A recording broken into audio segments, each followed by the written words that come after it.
ঘুম।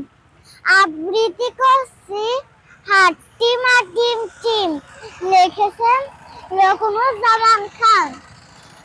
টাট্টুকে আজ আনতে দিলাম বাজার থেকে শিম, মনে ভুলে আনলো কিনে মস্ত একটা ডিম। বললো এটা ফ্রি পেয়েছে, নাইনি কোনো দাম।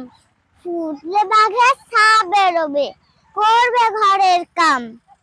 সন্ধ্যা সকাল যখন দেখো দিয়েছে ডিমে তা, ডিম ফুটে আজ বের হয়েছে লম্বা দুটো পা। উল্টে দিয়ে পানির কলস, উল্টে দিয়ে হাড়ি, আজব দুপা বেড়ায় ঘুরে গায়ে যত বাড়ি। 7টা বাজে ডিমের থেকে বের হলো 2 হাত, কুপি জ্বালায় দিনের শেষে যখন নামে রাত। উঠোন ঝাড়ে বাসন